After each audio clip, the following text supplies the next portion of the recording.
نوجوان تاجر کو اشرفیوں کی 1000 تھیلیاں اور انعام میں دینے کا حکم دیا اور نوجوان تاجر سلام کر کے دربان کے ساتھ باہر چلا گیا۔ جادوگر بادشاہ نے ڈبیا جیب میں ڈالی اور پھر منتر پڑھ کر زور سے ہاتھ ہلائے تو اس کا جسم دھواں بن کر ہوا میں غائب ہو گیا۔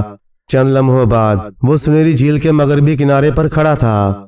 سنہری بچھو، میری بات سنو، میں تمہارے لیے خاص تحفہ لایا ہوں، جادوگر بادشاہ نے چیختے ہوئے کہا، اور دوسرے لمحے جھیل کے کنارے سے ایک بڑا سا سنہری رنگ کا بچھو مٹی میں سے نکلا اور تیزی سے جادوگر بادشاہ کی جانب آ گیا۔ کیا بات ہے ماچوکا جادوگر، کیوں آئے ہو اور تم کس تحفے کی بات کر رہے ہو؟ سنہری بچھو نے قریب آ کر اونچی آواز میں کہا۔ وہ چونکہ جادو دیوتا کا خاص بچھو تھا اس لیے وہ کسی جادوگر سے نہیں ڈرتا تھا۔ پیارے سنہری بچھو، اگر تم میرے ساتھ تعاون کرو اور ڈم ڈم جادوگر کو کاٹ لو تو اس کا پاشوٹی جادو ختم ہو سکتا ہے، اس طرح میں دنیا کی سب سے خوبصورت شہزادی کو حاصل کر سکتا ہوں۔ جادوگر بادشاہ نے منت بھرے لہجے میں کہا، لیکن میں تعاون کیوں کروں؟ مجھے کیا ضرورت پڑی؟ سنہری بچھو نے جواب دیا، دیکھو، اگر تم میرے ساتھ تعاون کر لو تو میں تمہیں سنہری دلدل والے 2 منہ اور 2 دموں والا کیڑا کھانے کو دوں گا۔ اچھا، اگر ایسا ہے تو پھر میں ضرور تعاون کروں گا، مجھے وہ کیڑا دو، یہ تو میری پسندیدہ خوراک ہے۔ سنہری بچھو نے خوش ہوتے ہوئے کہا اور ماچوکا جادوگر نے اس سے وعدہ لے کر جیب سے ڈبیا نکالی اور اسے کھول کر زمین پر بچھو کے منہ کے آگے رکھ دیا۔ بچھو تیزی سے ڈبیا میں موجود کیڑے پر جھپٹا اور پھر مزے لے کر اسے کھانے لگا۔ جب اس نے کیڑا کھا لیا تو وہ خوشی سے ناچنے لگا۔ تم نے واقعی میری زندگی کی سب سے بڑی حسرت پوری کر دی ہے ماچوکا جادوگر۔ چلو، کہاں ہے ڈم ڈم جادوگر؟ میں اسے کاٹوں گا، سنہری بچھو نے کہا، اور جادوگر بادشاہ نے اسے ہاتھ پر اٹھایا اور پھر منتر پڑھ کر وہ دوبارہ دھوئیں میں تبدیل ہو گیا۔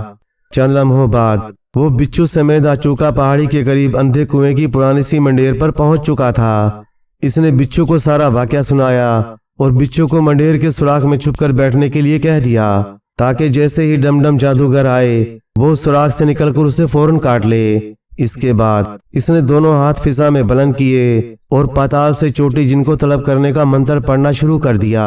کافی دیر تک وہ منتر پڑھتا رہا تو اچانک آسمان پر کڑاکا سا ہوا اور پھر ایک دیو جس کے سر پر بالوں کی لمبی سی چوٹی تھی آسمان سے اتر کے اس کے سامنے کھڑا ہو گیا۔